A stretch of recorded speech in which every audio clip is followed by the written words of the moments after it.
It is indeed my great pleasure and honor to be part of this momentous occasion where we are gathered to witness the launch of International Youth Foundation Zimbabwe Works, the program and the signing of the Memorandum of Understanding between my ministry and IYF.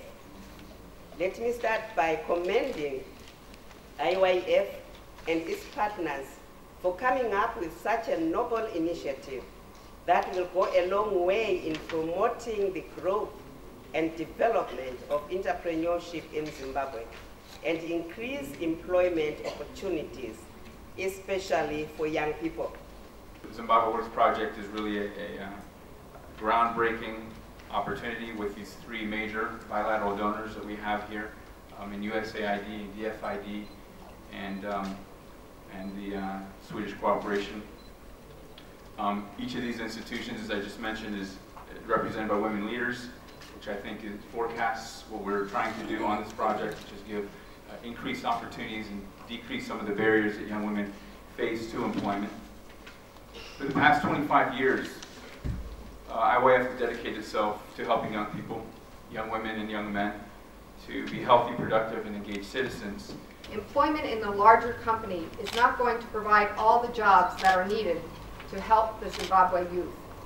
As a result, ZimWorks is also providing training to develop young people's business development and entrepreneurial skills.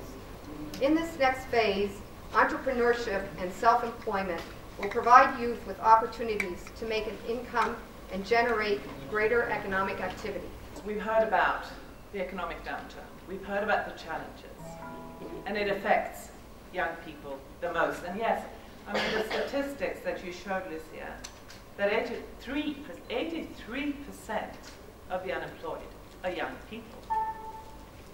That's a trend we must reverse for all the good reasons we can imagine. And I think looking also at the program and the outreach, it is important. It is important. It was interesting for us too when we looked at it, because the numbers we're talking about, they're important. Not only because 22 or 30,000 is a lot of people, because every single one of them who succeed will be a role model and inspire others in this group that we so much want to do something for. It's not easy to be an entrepreneur, especially if you're young and if you're Zimbabwean. But for me, it is something that has become a bit easier because I became part of the Zimbabwe Works program through the Boost Fellowship. They are the ones who trained me to be the person I am today. Our country has, over the past decade, experienced a decline in economic activities that forced many companies to downsize and others to close. While this resultant affected the companies and eroded the livelihoods of the populace dependent upon these companies, it has also created opportunities for the retrenchees and graduates to start their own businesses. I'm a faithpreneur, I'm an author, I'm a speaker.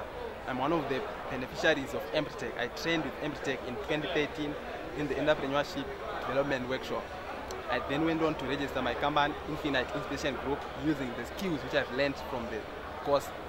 Some of the skills which I learned are networking, opportunity seeking, and persistence. From that, I've learned to collaborate with others. My company, Infinite Inspiration Group, is a leadership and motivational company because we believe that everything rises and falls on leadership, and leadership is the greatest need in our generation.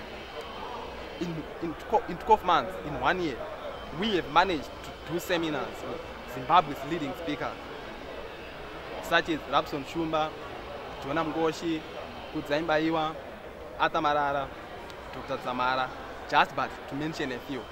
I benefited from Zimbabwe Works through Royal Business Consult Trust. What happened is that I'm a person who's passionate about baking. I never attended any baking course, but through Royal Business Consult Trust, I was trained how to do business in a professional way, and that was March last year, which is 2014. So the first module was on record keeping. We were taught on how to keep records. For example, let's say I sell 10 cakes per week. I have to record it in a receipt book so that I'll be able to make my net profit and gross profit.